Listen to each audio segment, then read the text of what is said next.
আজ আমি আপনাদেরকে একদম সফট অ্যান্ড স্পঞ্জি কেক করে দেখাবো, তাও আবার ডিম ছাড়া। এই কেকটা আমি গ্যাসে করে দেখাবো, কোনো ইলেকট্রিক বিটার ওভেন ইউজ করবো না।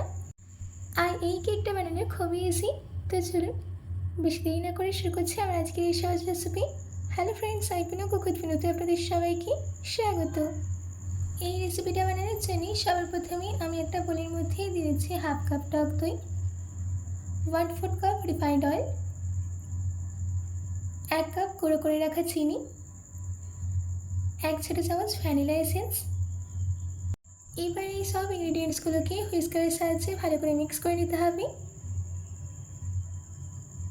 দেখুন আমাদের এখানে ভালো করে মিক্স করে নেওয়া হয়ে গেছে। এবার আমি এর মধ্যে অ্যাড করে দিচ্ছি 2 কাপ ময়দা,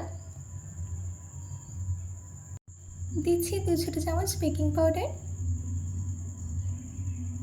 1 ছোটো চামচ বেকিং সোডা, 3/4 কাপ দুধ।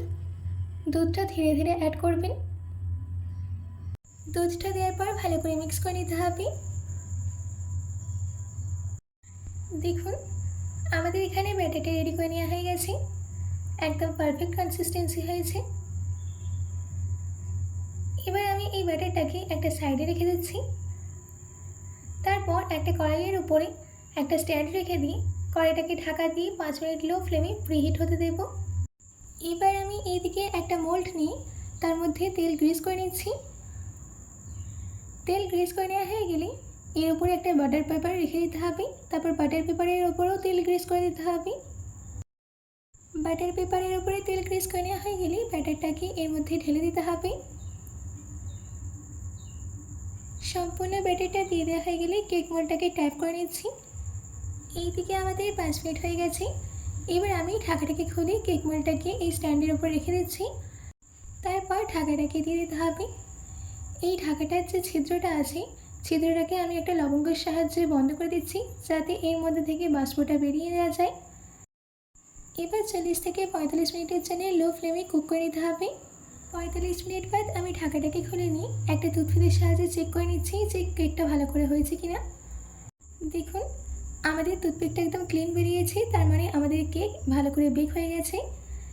এবার আমি কেকটাকে নামিয়ে সম্পূর্ণ ঠান্ডা হতে দেব। কেকটা সম্পূর্ণ ঠান্ডা হয়ে গেলে ডিমোল্ড করে নিতে হবে। আমি একটা চামচের সাহায্যে কেকটাকে মোল্ডের থেকে সেপারেট করে নিয়েছি। এবার একটা প্লেট এর উপরে রেখে প্লেটটাকে এইভাবে উল্টে দিতে হবে। আমাদের এখানে মোল্ড থেকে কেক বেরিয়ে গেছে। এবার আমি বাটার পেপারটাকে কেকের উপর থেকে সরিয়ে নিচ্ছি।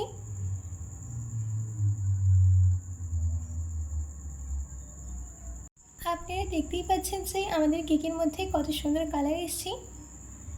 এবার আমি আপনাদেরকে কেকটা কেটে দেখাচ্ছি। দেখুন আমাদের এখানে কেকটা কত সুন্দর সফট হয়েছে। আশা করছি আমার আজকের এই কেকের রেসিপিটা আপনাদের সহজ লেগেছে। বাড়িতে এই কেকের রেসিপিটা আপনারা অবশ্যই ট্রাই করবেন ও কমেন্ট বক্সে কমেন্ট করে জানাতে একদম ভুলবেন না।